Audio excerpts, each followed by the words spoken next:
আমি কিংবদন্তির কথা বলছি, আমি আমার পূর্বপুরুষের কথা বলছি।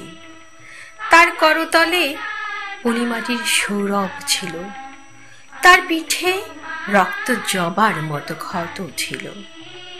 তিনি অতিক্রান্ত পাহাড়ের কথা বলতেন, অরণ্য সাপদের কথা বলতেন, পতিত জমি আবাদের কথা বলতেন। তিনি কবি ও কবিতার কথা বলতেন। জিহ্বায় উচ্চারিত প্রতিটি সত্য শব্দ কবিতা, কর্ষিত জমির প্রতিটি শস্য দানা কবিতা।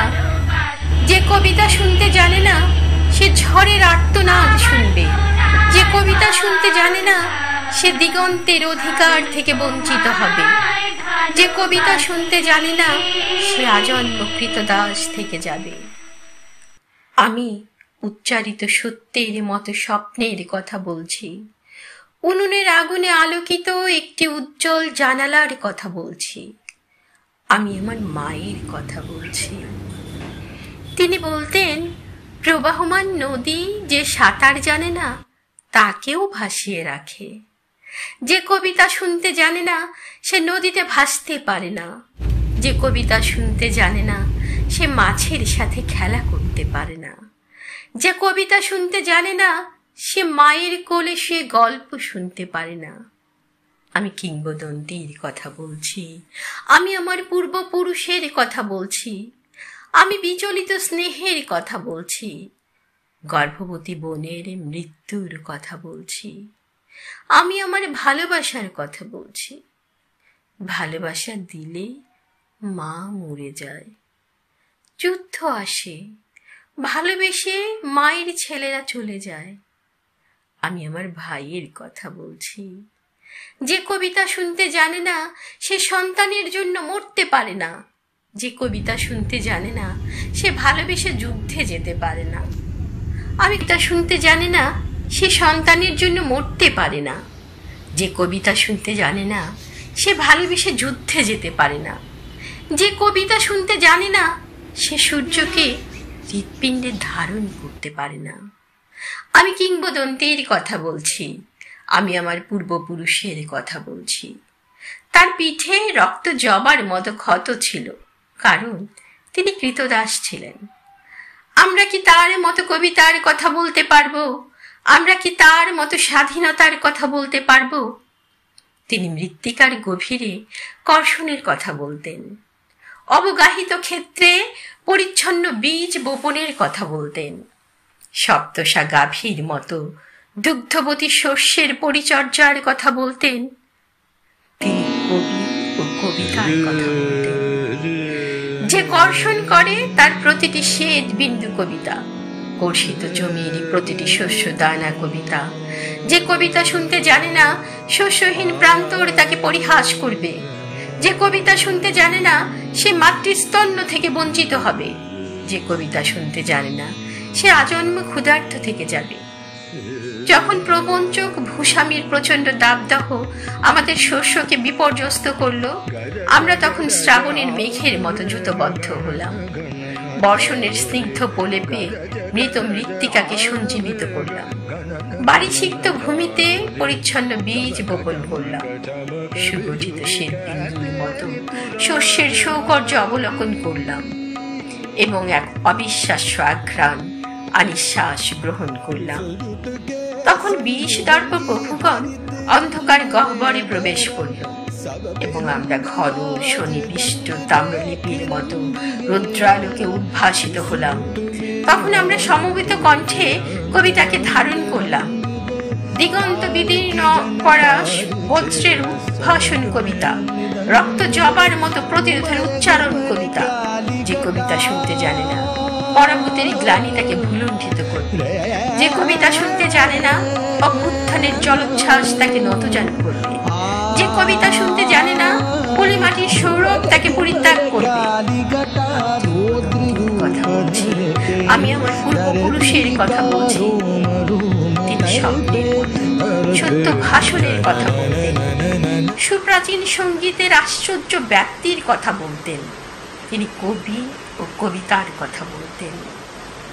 যখন কবিকে হত্যা করা হলো তখন আমরা নদী এবং সমুদ্রের মোহনার মতো সৌভদ্রে সম্মিলিত হলাম, প্রজ্বলিত সূর্যের মতো অগ্নিগর্ভ হলাম, ক্ষিপ্র গতি বিদ্যুতের মতো ত্রিভুবন পরিভ্রমণ করলাম এবং হিংস্র ঘাতক নতজানু হয়ে কবিতার কাছে প্রাণ ভিক্ষা চাইল।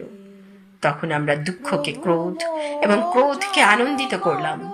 নদী ও সমুদ্রের মোহনার মতো সম্মিলিত কণ্ঠস্বর কবিতা, অবদমিত ক্রোধের আনন্দিত উচ্চারণ কবিতা। যে কবিতা শুনতে জানে না সে তরঙ্গের সৌহার্দ্য থেকে বঞ্চিত হবে। যে কবিতা শুনতে জানে না নিঃসঙ্গ বিষাদ তাকে অভিশপ্ত করবে। যে কবিতা শুনতে জানে না সে মূক ও বধির হয়ে থাকবে। আমি কিংবদন্তির কথা বলছি, আমি আমার পূর্বপুরুষের কথা বলছি। তার পিঠে রক্ত জবার মতো ক্ষত ছিল। আমি একগুচ্ছ রক্ত জবার কথা বলছি। আমি জলোচ্ছ্বাসের মতো অভ্যুত্থানের কথা বলছি। উৎক্ষিপ্ত নক্ষত্রের মতো কমলের চোখের কথা বলছি।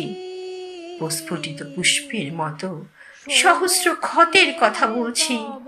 আমি নিরুদ্দিষ্ট সন্তানের জননীর কথা বলছি। আমি বহমান মৃত্যু ও স্বাধীনতার কথা বলছি। যখন রাজশক্তি আমাদের আঘাত করলো তখন আমরা প্রাচীন সঙ্গীতের মতো ঋজু ও সংহত হলাম। পর্বত শৃঙ্গের মতো মহাকাশকে স্পর্শ করলাম। দিকচক্র বালের মতো দীর্ঘ থেকে দীর্ঘতর হলাম এবং শ্বেত সন্ত্রাসকে সমূলে উৎপাটিত করলাম। তখন আমরা নক্ষত্রপুঞ্জের মতো উজ্জ্বল ও প্রশান্ত হলাম। উৎক্ষিপ্ত নক্ষত্রের প্রস্ফুটিত ক্ষতচিহ্ন কবিতা, স্পর্ধিত মধ্যাহ্নের আলোকিত উন্মোচন কবিতা।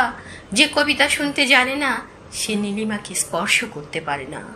যে কবিতা শুনতে জানে না সে মধ্যাহ্নের প্রত্যয়ে প্রদীপ্ত হতে পারে না। যে কবিতা শুনতে জানে না সে সন্ত্রাসের প্রতিহত করতে পারে না। আমি কিংবদন্তির কথা বলছি, আমি আমার পূর্বপুরুষের কথা বলছি। আমি শ্রমজীবী মানুষের উদ্বেল অভিযাত্রার কথা বলছি। আদিবাস অরণ্যের অনার্য সংহতির কথা বলছি। শৃঙ্খলিত বৃক্ষের ঊর্ধ্বমুখী অহংকারের কথা বলছি। আমি অতীত ও সমকালের কথা বলছি। শৃঙ্খলিত বৃক্ষের ঊর্ধ্বমুখী অহংকার কবিতা, আদিবাস অরণ্যের অনার্য সংহতি কবিতা। যে কবিতা শুনতে জানে না যূথভ্রষ্ট বিশৃঙ্খলা তাকে বিপর্যস্ত করবে। যে কবিতা শুনতে জানে না বিভ্রান্ত অবক্ষয় তাকে দৃষ্টিহীন করবে। যে কবিতা শুনতে জানে না সে আজন্ম হীনমন্য থেকে যাবে। যখন আমরা নগরীতে প্রবেশ করলাম তখন চতুর্দিকে ক্ষুধা, নিঃসঙ্গ, মৃত্তিকা শস্যহীন, ফলবতী বৃক্ষরাজি নিষ্ফল এবং ভাসমান ভূখণ্ডের মতো ছিন্নমিল মানুষেরা ক্ষুধার্ত। যখন আমরা নগরীতে প্রবেশ করলাম তখন আদিগন্ত বিশৃঙ্খলা, নির্দিষ্ট সন্তানের জননী শোক সন্তপ্ত, দীর্ঘদেহ পুত্রগণ বিভ্রান্ত এবং রক্তবর্ণ কমলের মতো বিস্ফোরিত নেত্র দৃষ্টিহীন। তখন আমরা পূর্বপুরুষকে স্মরণ করলাম, প্রপিতামহের বীর গাথা স্মরণ করলাম, আদিবাসী অরণ্য এবং নতজানু সাপদের কথা স্মরণ করলাম। তখন আমরা পর্বতের মতো অবিচল এবং ধ্রুব নক্ষত্রের মতো স্থির লক্ষ্য হলাম। আমি কিংবদন্তির কথা বলছি, আমি আমার পূর্বপুরুষের কথা বলছি। আমি স্থির লক্ষ্য মানুষের সশস্ত্র অভ্যুত্থানের কথা বলছি। শ্রেণীযুদ্ধের অলিন্দে ইতিহাসের বিচরণের কথা বলছি। আমি ইতিহাস ও স্বপ্নের কথা বলছি। স্বপ্নের মতো সত্য ভাষণ ইতিহাস, ইতিহাসের আনন্দিত অভিজ্ঞান কবিতা। যে বিনিদ্র সে স্বপ্ন দেখতে পারে না, যে অসুখী সে কবিতা লিখতে পারে না। যে উদ্গত অঙ্কুরের মতো আনন্দিত সে কবি, যে সত্যের মতো স্বপ্ন ভাবি সে কবি। যখন মানুষ মানুষকে ভালোবাসবে তখন প্রত্যেকে কবি। আমি কিংবদন্তির কথা বলছি, আমি আমার পূর্বপুরুষের কথা বলছি। আমি বিচলিত বর্তমান ও অন্তিম সংগ্রামের কথা বলছি। আমি যুদ্ধের বিরতিতে আমি ভূমিকর্ষণ করেছি। সত্য হত্যা ও ঘাতকের সংকীর্ণ ছায়াপথে পরিচ্ছন্ন বীজ বপন করেছি এবং প্রবাহমান নদীর সুকুমার দাক্ষিণ্যে শস্যের পরিচর্যা করেছি।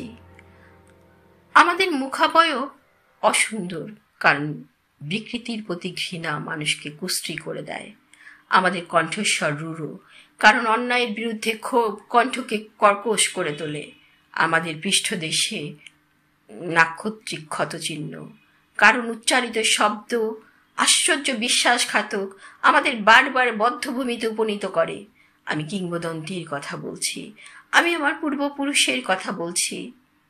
আমার সন্তানেরা, আমি তোমাদের বলছি, যেদিন প্রতিটি উচ্চারিত শব্দ সূর্যের মতো সত্য হবে, সেই ভবিষ্যতের কথা বলছি, সেই ভবিষ্যতের কবিতার কথা বলছি।